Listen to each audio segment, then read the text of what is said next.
Very important class of shares today. अगला chapter आज की क्लास पे बेस्ड है। अगला चैप्टर मतलब आगे की पूरी बुक, शेयर्स भी डिवेंचर्स भी। देखो इस टॉपिक का नाम है ओवर सब्सक्रिप्शन ऑफ शेयर्स। क्या नाम है बोलो? Over subscription of shares. 6 number में फाइनल पेपर में आएगा या 8 नंबर में आएगा, डिपेंडिंग ऑन द केस। जिन लोगों ने इंडिया में रहना है, बीकॉम करनी है, बीबीए करनी है, उनको 15 नंबर का ये टॉपिक बन जाएगा फर्स्ट सेमेस्टर में। जिन लोगों ने आगे बाहर जाना है उनके लिए भी बहुत इंपॉर्टेंट है, क्योंकि शेयर्स अब्रॉड की स्टडी में भी भर भर के है। तो इसको ध्यान से समझना, बड़ा इंपॉर्टेंट कंसेप्ट करने जा रहे हैं। स्कूल्स में ना ये टेबल नहीं बनवाते जो मैं बनवाऊंगा क्लास में। स्कूल्स में बस शॉर्टकट होगा, हमने शॉर्टकट से नहीं करना, क्योंकि हम आगे जितने भी साल काम आना है उसमें टेबल बनेगा। ठीक है, 2 मिनट 3 मिनट एक्स्ट्रा लगेंगे बाकी बच्चों से, लेकिन आपका कंसेप्ट क्लियर होगा इससे। तो table is compulsory for all to make. अब ओवर सब्सक्रिप्शन का मतलब क्या है? मान लो एक स्कूल में 100 स्टूडेंट्स हैं। कितने हैं? 100। पर जब हमने एडमिशंस ली तो 150 आ गए बच्चे। अब 50 बच्चों को क्या करोगे तुम? रिजेक्ट कर दोगे, तभी 100 सीटें फुल होंगी। तो ऐसे ही कंपनी, मैंने आपको जो क्वेश्चन डिक्टेट किया है उसमें कंपनी देखो कितने शेयर्स इशू कर रही है, 1 लाख शेयर्स इशू कर रही है। लेकिन एप्लीकेशंस कितनी आ गई? 1,50,000। कितनी आ गई बोलो? हमने रिजेक्ट भी किए, किसी को फुल भी दिए, किसी को प्रोराटा दिया। अब वो कैसे पता लगेगा? देखते हैं बोर्ड के ऊपर। सब बच्चों की नजर बोर्ड पे होनी चाहिए और कोई नहीं लिखेगा अभी। सबसे पहला कॉलम होगा number of applications, number of applications. Second column है अलॉटमेंट में, कितने शेयर्स हमने उनको दिए। क्वेश्चन में साफ साफ लिखा है कंपनी इशू कर रही है 1 लाख शेयर्स और एप्लीकेशंस आ गई 1,50,000। ये आपको दिख रहा होगा। कंपनी इशूड, देखो पढ़ो, company issued 1 lakh shares but applications are received for 1,50,000 shares. Clear? कितनों को आपने रिग्रेट लेटर भेज दी? 10,000। रिग्रेट का मतलब ये होता है माफी मांगना कि हम आपके शेयर्स इशू नहीं कर सकते। कितने शेयर्स हैं वो? 10,000। तो 10,000 शेयर होल्डर्स को आपने अपनी कंपनी में कोई भी शेयर नहीं दिया। अब मान लो वो दानिश है जो 10,000 वाला बंदा है, मैंने उसको कोई भी शेयर्स इशू नहीं किए, उसने मुझे एप्लीकेशन मनी तो भेजी होगी ना। जो पैसे मेरे पास आए होंगे मैं वो पैसे क्या कर दूंगा? दानिश को वापस, यानी कि रिफंड। क्या कर दूंगा? रिफंड। ठीक है, पैराग्राफ 2 पे आ जाओ। क्या है उसमें? किसी को फुल दिए हैं, देखो कितने हैं वो? 20,000 को आपने फुल मतलब कितने दे दिए? 20,000 शेयर्स दे दिए। अब ये मेरे जान पहचान के लोग थे, इनको मैं मना नहीं कर सकता हूँ। तो जिन्होंने 20,000 के लिए अप्लाई किया, मैंने उनको पूरे के पूरे कितने दे दिए? 20,000 शेयर्स। ठीक है भाई। अब देखो प्रोराटा की कैटेगरी बची कौन सी? टोटल एप्लीकेशंस कितनी है? कितनी एडजस्ट हो चुकी है? 20,000। कितनी रह गई? 1,20,000 रह गई। इनको आप कितने शेयर्स दे? 80,000। 80 कैसे आया? 1 लाख में से 20,000 क्या कर दिया? ये इन्होंने अप्लाई तो बेटा कितने के लिए किया है? 1,20 के लिए। तुम उनको शेयर्स कितने दे रहे हो? इसको बोलते हैं प्रोराटा अलॉटमेंट। क्या बोलते हैं? What is pro rata allotment? जब बंदे ने अप्लाई ज्यादा के लिए किया है लेकिन उसको शेयर्स कम मिल रहे हैं। क्या बोलेंगे उसको इंग्लिश में? Pro rata allotment. Speak out. Pro rata allotment. लिखो meaning. What is pro rata allotment? Pro rata allotment means,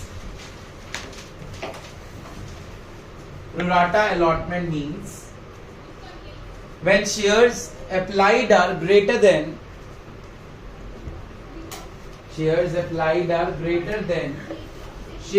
allotted. Shares applied are greater than shares allotted. Hand down. Shares applied are greater than shares allotted. अब NEET stand up, ये table समझाओ मुझे। दो columns कैसे आए हैं? सबसे पहले एप्लीकेशन में और अलॉटमेंट में 150,000 यहाँ पे दिया है, एप्लीकेशन रिसीव है, और 1 लाख यहाँ पे दिया, कंपनी इशूड 1 लाख। सिर्फ वानी ये मैंने अपनी मर्जी से लिख दिया 10,000 को रिग्रेट हुआ है। क्वेश्चन में मेंशन होगा। सुनो अभिनव, मैंने कैसे निकाला 1,20,000 और 80? 1,20,000 जैसे हमने पहले उन्होंने जो बैलेंस बचा था हमने 30,000 के शेयर 10,000 को हमने रिग्रेट पे भेज दिया और 20,000 को हमने अलॉट कर दिए। बचे बाकी ये बैलेंस जो बचा 1,20,000, ठीक है, तो हमने उनको कम शेयर इशू कर दिए, सिर्फ 80,000 1 लाख से माइनस कर तो दिया। अब क्या करेंगे उनके साथ हम? जैसे उसने एप्लीकेशन मनी हमें 20 के अकॉर्डिंगली भेजी है और हमने उसको शेयर दिए 80,000, जो उनसे एक्स्ट्रा मनी मेरे पास आ गई, मैं उसका क्या करूं? रिफंड क्यों? वो तो मेरे शेयर होल्डर्स हैं ही हैं। उनको आगे उनको एडजस्ट कर देंगे। Very good answer. हम इस पैसे को अलॉटमेंट पे क्या कर देंगे? मान लो गैविन ने मुझे सिर्फ 3 सब्जेक्ट्स की 4 सब्जेक्ट्स की फीस दे दी। कितनी दे दी? और वो कहता कि मैंने ना बीकॉम में भी आपके पास ही पढ़ना है, तो अभी एडजस्ट कर लो आप। तो जो उसके पैसे मेरे पास पड़े हैं, मैं रिफंड नहीं कर रहा, उसको नेक्स्ट क्लास में क्या कर रहा हूँ? एडजस्ट। तो उनको रिफंड देने की जरूरत अभिनव नहीं है, क्योंकि they are your share holders. तो उनका जो एक्स्ट्रा पैसा आपके पास पड़ा है वो आप आगे allotment money, first call money, final call money पे क्या कर देना? एडजस्ट कर देना। अगर फिर भी बच गया फिर उनको क्या कर देना? रिफंड करें। अगला कॉलम, चलो भाई ध्यान से देखो बोर्ड के ऊपर सब बच्चे। अगला कॉलम होगा एप्लीकेशन मनी रिसीव। क्या नाम है बोलो? Application money receive. Application money देखो कितनी है? 2 रुपए है ना? Yes sir. तो 10,000 इंटू 2 कितने पैसे आ गए? 20,000। 20,000 into 2 40,000। 1,20,000 into 2 2,40,000। Total it should be what? Because 1.5 lakh applicants ने 2 रुपए भेजे होंगे, कितने पैसे हो गए टोटल? क्या किया मैंने? कॉलम नंबर 1 को एप्लीकेशन मनी के साथ क्या कर दिया? मल्टीप्लाई। क्लियर हो गया? खुद सोचो ना, 1.5 लाख शेयर्स के लिए लोगों ने पैसा भेजा है और तुमने एप्लीकेशन पे मंगाए कितने हुए हैं? 2 रुपए। तो कितने पैसे इकट्ठे हुए होंगे कंपनी के पास? 3 लाख रुपए। अब कैसे कैसे इकट्ठे हुए? हर कैटेगरी को 2-2 रुपए से क्या कर दो? मल्टीप्लाई। इजी। चलते हैं नेक्स्ट कॉलम की तरफ। Application money required. Application money required. हमें उनसे पैसे कितने चाहिए थे? 2 रुपए है एप्लीकेशन मनी, यस और नो? इनको हमने शेयर्स दिए कोई? तो क्या इनसे कोई पैसा चाहिए? नील। तो नील इंटू 2 नील। 20,000 इंटू 2 80,000 इंटू 2 1,60,000। कंपनी इशू कितने कर रही है शेयर्स? तो 2 रुपए के अकॉर्डिंगली कंपनी ने क्या एक्सपेक्ट किया था कि उसके पास कितने पैसे इकट्ठे होंगे? 2 लाख। समझ आ रहा है कंसेप्ट? अब हमारे पास आ गया कुछ अमाउंट ऑफ एक्सेस। सबसे पहली कैटेगरी देखो, इनसे पैसे कितने मिले आपको? हमें कितने चाहिए थे? तो सारा का सारा क्या है ये? एक्सेस। क्या है ये? इनसे कितने चाहिए थे? 40। कितने मिले हैं? 40। इन्होंने क्या एक्सेस दिया है? इन्होंने कोई भी एक्स्ट्रा अमाउंट मुझे पे नहीं करी। समझ आ रहा है सबको? थर्ड में देखते हैं कितना आ गया पैसा? 240। चाहिए कितना था? 160। एक्स्ट्रा कितना आ गया? अब खुद सोचो, 3 लाख रुपए आए थे, हमने एक्सपेक्ट कितने किए थे? 2 लाख। एक्स्ट्रा क्या है? तो एक्सेस का टोटल क्या बनना चाहिए? 1 लाख। करो क्रॉस चेक। 20 और 80 क्या बना? 1 लाख। पहले इतना दोबारा करते हैं हम क्वेश्चन को। सबसे पहले कॉलम जो आपने बनाए हैं दोनों, ये तो है बेटा नंबर ऑफ शेयर्स के कॉलम। किसके हैं? जो थर्ड कॉलम है या जो फोर्थ कॉलम है या जो फिफ्थ कॉलम है, ये है रुपीस के कॉलम। किसके हैं? तो ये चीज पहले अपने माइंड में क्लियर कर लो कि नंबर ऑफ शेयर्स में और रुपीस में कंफ्यूज नहीं होना। सबसे पहले क्वेश्चन में दिया क्या होगा? कंपनी कितने शेयर्स इशू कर रही है। कितने इशू कर रही है? इस पर्टिकुलर क्वेश्चन के अंदर 1 लाख शेयर्स। आपके पास एप्लीकेशंस कितने लोगों की आ गई? 1.5 लाख। एक्स्ट्रा आ गई ना, तभी इसको बोलते हैं ओवर सब्सक्रिप्शन। क्या बोलते हैं? जिसमें से 10,000 को आपने कुछ नहीं दिया, लेटर्स ऑफ रिग्रेट भेज दी कि sorry we can not issue shares to you, तो उसके लिए हमने नील लिख दिया, 10,000 को नील लिख दिया क्योंकि उनको हमने कोई शेयर्स इश्यू नहीं किए। 20,000 को पूरे के पूरे 20,000 दे दिए, जिसने 20,000 के लिए अप्लाई किया था उनको आपने पूरे के पूरे क्या दे दिए 20,000। जो बच गया बैलेंस उसको बोलते हैं प्रो राटा अलॉटमेंट, जो निकला कितना 1,20,000 और उधर कितना निकला 80,000। इतना क्लियर हो गया। अब हमने सबसे पहले कौन सी मनी रिसीव होती है, एप्लीकेशन मनी रिसीव, तो यहाँ पे रुपीज शुरू हो गया। एप्लीकेशन मनी कितनी रखी हुई है हमने 2 रुपए, तो 2 into 10,000 20,000, 2 into 20,000 40,000, 2 into 120 240, टोटल कर दोगे तो कितना हो जाएगा, शॉर्टकट क्या होगा 150 into 2 is also what 3 lakhs। Clear. Application money required को कैसे निकालना है, जितने शेयर्स तुम अलॉट कर रहे हो, जितने शेयर्स तुम अलॉट कर रहे हो वो कौन सा कॉलम है, कॉलम नंबर 2 को एप्लीकेशन मनी के साथ मल्टीप्लाई कर दो। एप्लीकेशन मनी 2 रुपए है ना, तो nil into 2 answer is nil. 20,000 into 2 answer is 40,000। बोलो साथ साथ 80,000 into 2 answer is 160। 1 lakh into 2 answer is 2 lakh. 3 lakh रुपए इकट्ठे हो गए। हमने एक्सपेक्ट किए कितने किए थे, कितना एक्स्ट्रा अमाउंट आपके पास आ गया। अब उसको अलग अलग देखते हैं कैसे। हमने इनसे 20,000 ले लिया, हमें चाहिए कुछ भी नहीं था, सारा का सारा क्या हो गया ये extra amount, that is excess amount. Clear. उसके बाद 40,000 आया, चाहिए भी कितना इनसे 40,000, कितना एक्स्ट्रा आया कुछ भी नहीं, 40 मंगवाया 40 दे दिया, एक्स्ट्रा क्या आया नील। आ कितने गए 2,40,000, चाहिए कितने 160, कितना एक्स्ट्रा हो गया 80,000। जब आपने इसको क्रॉस चेक कर रहे हो तो आपका एक्सेस इन दोनों कॉलम्स का डिफरेंस ही बनेगा। पहले इतना नोट डाउन करो फिर आगे करें जल्दी। स्टैंड अप चरण। मैंने पहले एप्लीकेशन मनी रिसीव लिखा फिर रिक्वायर्ड, ऐसा क्यों, बहुत सिंपल सा रीजन है इसका सर, क्योंकि उसने 1.5 लाख पहले सर एप्लीकेशन क्योंकि 1.5 लाख की रिसीव हुई है ना, तो ओवर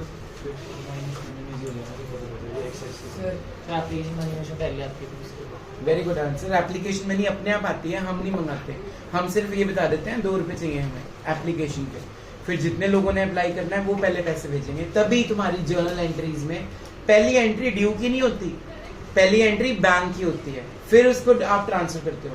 लेकिन उसके बाद थर्ड एंट्री में बैंक नहीं होता, थर्ड एंट्री में तुम मंगवाते हो, ड्यू करते हो, फिर बैंक में पैसा आएगा। तो इसीलिए एप्लीकेशन में रिसीव्ड रिक्वायर्ड है।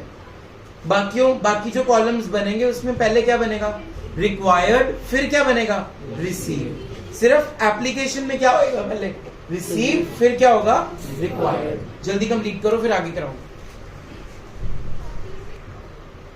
अब जैसे हमने पहला कॉलम थर्ड कॉलम बनाया था एप्लीकेशन मनी रिसीव, क्योंकि हम जर्नल एंट्री करते हैं bank account debited to share application, second entry करते हैं जब हम उसको ट्रांसफर करते हैं share application to share capital. लेकिन थर्ड एंट्री में बैंक नहीं होता ना, थर्ड एंट्री में पहले ड्यू करते हो, allotment money due, share allotment to share capital. तो इसलिए नेक्स्ट कॉलम का नाम होगा अलॉटमेंट मनी ड्यू। क्या नाम होगा अलॉटमेंट मनी ड्यू। चेक करो अलॉटमेंट कितने की है 5 रुपीज की, कितने की है 5 रुपीज की। तो अब कैसे करेंगे, फर्स्ट कॉलम का कोई काम नहीं है, 5 इंटू नील, 5 इंटू 20,000, हमें इनसे 1 लाख रुपए चाहिए, 5 इंटू 80,000, हमें इनसे कितने चाहिए 4 लाख। इतना क्लियर हो गया सबको।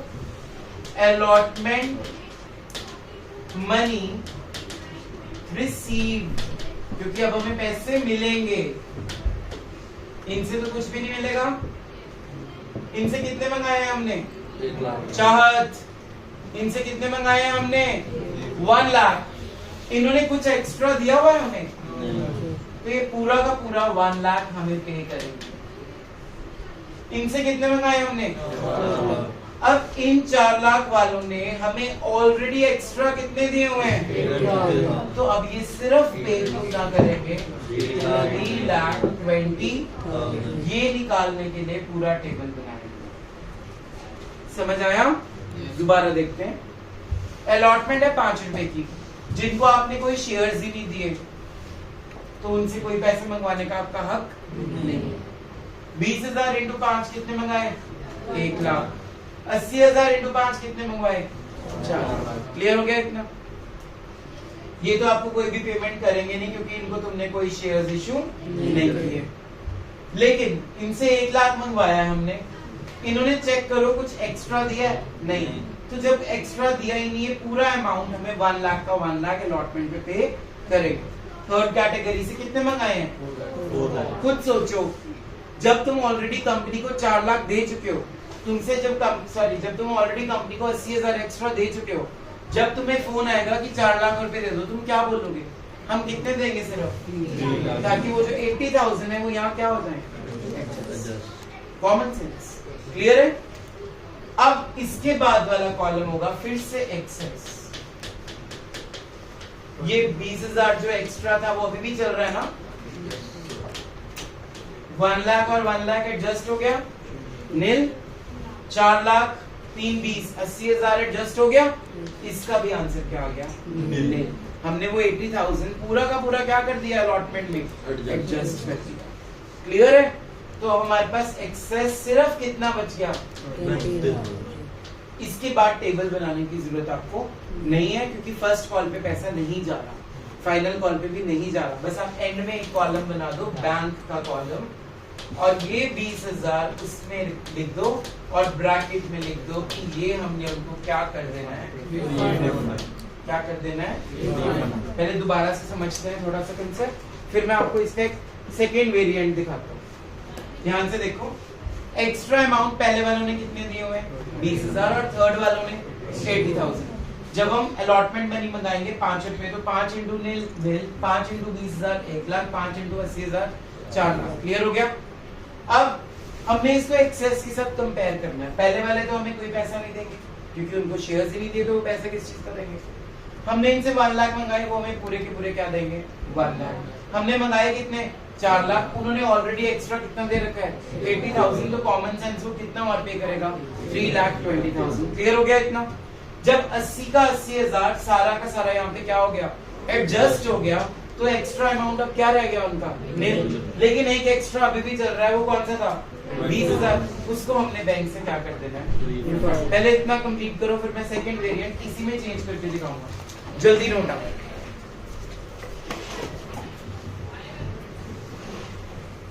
एक्सेस बोलना कितना था? 20,000 नील एंड 80,000। टोटल था 1 लाख। इसके बाद थी अलॉटमेंट मनी रिक्वायर्ड, वो आई थी मेरी 5 रुपीज के accordingly nil, 1 lakh and 4 lakh. Total बनी थी 5 लाख। अलॉटमेंट मनी रिसीव्ड आया था हमारे पास नील, 1 लाख 3,20,000। एक्सेस में रह गया था 20,000 नील नील, और एंड में कॉलम बन गया हमारा बैंक का, जो हमने उनको अमाउंट क्या कर दिया? रिफंड। ये क्लियर हो गया?